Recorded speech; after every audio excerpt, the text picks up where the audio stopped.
Hi, this is Jennifer Gonzalez for Cult of Pedagogy. In this tutorial, I am going to show you how to organize your time with Google Calendar. Google Calendar is a really good system for organizing all of your daily appointments and tasks and just your schedule in general. I tried to use a paper planner for years and I found that I had a lot of trouble remembering to write things down, finding them later, and also moving and changing events and reprioritizing. And I found that Google Calendar is a really, really great way to keep everything organized. So the first thing you need to do in order to set up your calendar is you have to know how to find it in the first place. So in order to use Google Calendar, you have to have a Google account. So if you just go to google.com, right now I have an account, I'm clicking up here, but there's an option to add an account. So I imagine if I didn't have one, there would be a spot there for adding an account. So once you have an account, you just go to google.com and you're going to see all these little icons up here. This one is the apps icon. Click on that and you've got all the different accounts and types of things now that are associated with your Gmail account. One of them is calendar. So I click on that. So if you look at this right now, all that's there is Labor Day. In the US version of the Google Calendar, they automatically put in holidays in the United States, and I'll show you how to turn that on and off later if you wanted to. So right now this is blank. So the first thing I'm going to do is show you how to create a new calendar. Now if you look along here, I actually have a few separate calendars and I'm going to explain how those work in a minute, but I'll show you if you're starting brand new, you're going to need to create a new one. So I'm going to click right there. Create new calendar. And for this demonstration, I'm just going to assume that I am a yearbook advisor at a school, because that way we can create a calendar called yearbook. For right now, I'm going to kind of ignore all these other settings and I'm just going to click create calendar. Okay, so now if you look over here, a new one has appeared, yearbook. Now it's got a color associated with it right now. I'm going to choose a different color. You can color code your calendars, which is really nice. I am going to make this one yellow. Next, I'm going to show you how to add an event to your calendar. I'm going to add in a meeting, and let's say my yearbook staff meets every Thursday from 3 to 5 p.m. So I clicked on there right now. Now because I have a bunch of other calendars here, it automatically goes to my main calendar for me, which is Jennifer Gonzalez. I'm going to switch that to the yearbook calendar and I'm going to write meeting. Now since this meeting is every week, I am going to add some more information to that. So I'm going to edit the event. Now notice right now it's got me from 3 to 4 p.m. I'm going to just change that to 5 p.m. and I'm going to click repeat. You can do events that are a one-time event or you can do repeated ones, and you can repeat them once a year, once a week, once a month. So let's suppose this is going to be a weekly event, but I have lots of other options. You can get really specific. Every 1 week, but if you were doing something every 2 weeks or whatever, I mean, you could have it repeat in whatever schedule you want. Every Thursday, instead of having it end never, let's say I'm doing this in September and we're going to be meeting until, mid-March. So I'll just go ahead and say after 20 occurrences. I'd have to look at my actual calendar to decide exactly when I wanted it to end. But after they've put it on my calendar for 20 weeks in a row, they're going to stop putting it there. So, okay, I'll click save. And now it's there on my calendar. Now if I look at the next week, it's there too. At 3 to 5, the next week, it's there too. It's going to keep turning up every week until I tell it to stop, or until that 20 weeks is over. Now suppose 1 week I just wanted to cancel it. I go into here, I'd click delete, and then it would ask me, do I want to only delete this one instance, or do I want to delete all events in the series, everything following this one? So this is really good for a recurring event. You don't have to delete all of them. If you're just going to be skipping one meeting or canceling one meeting, you can do that. Now suppose I wanted to make the meeting longer on this day. I click on it and I can actually, if I hold down my mouse, I can actually drag it and make it longer. And I can also tell them whether it's going to be this event or all other events, okay? I'm going to cancel the change for right now. I could also, let me put another event on my yearbook calendar. I'm going to say that maybe I want my sports section to be due this week, which, as anybody who does yearbook knows, having a sports section due in September would be ridiculous, but that's okay. Let's say I want the sports section to be due on Tuesday, okay? Now, it's just due that day. It's not necessarily due at any particular time. So I'm just going to go ahead and click on 10 a.m. Okay, I'm going to say sports section due. Change it to the yearbook calendar. And I'm going to edit the event because this is not from 10 to 11. I want this to be an all-day event. And by all day, I just mean it doesn't have a specific time. So let's save that. Now notice that appears along the top. Labor Day, you notice, appears along the top too. That's for just events that just mean this is today. This thing happens on this day. It's not assigned to a specific time.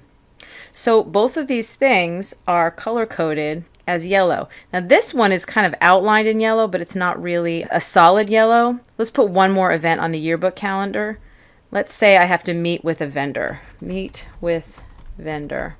And that's going to be just a one-time event. So I'll create the event. So I've got a couple of events just this week. Now if I click over here on yearbook, just click on it one time, they're all going to disappear. If I click on holidays in the United States, that'll disappear. And notice that this little square here turns empty. To make them all appear, you click on them and they can all appear. This is really nice if you have a lot of things going on. Now I'm going to go ahead and click on my personal calendar. This is far in the future, so I don't have a lot, but I do have a gym class that I like to go to. And so that'll appear here. I've also got my schedule for my blog, Cult of Pedagogy, and I schedule out all of my posts.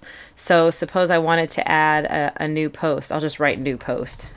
I make sure that I put it on the Cult of Pedagogy calendar, and that's going to be colored with that color. Now notice I clicked along the top to add that. That's another way of adding an all-day task. Now you probably have noticed this is also called milestones. I'm going to click on that. That is for birthdays or anniversaries, or that's just what I called it, milestones. But you can have a separate calendar that just has people's birthdays or special events or something like that.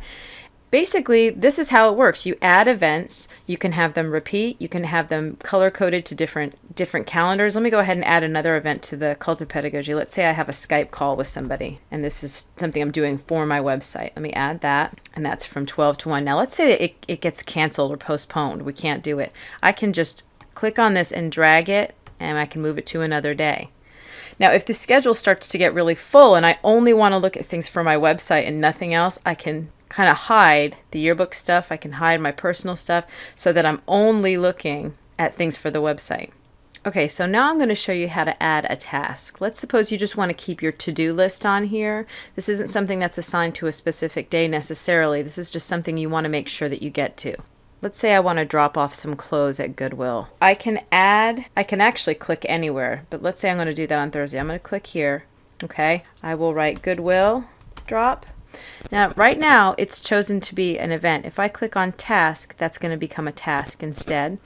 And it doesn't ask me for a day or a time or anything like that because this is just an item for my to-do list. I click create task, and that is just going to appear on that day.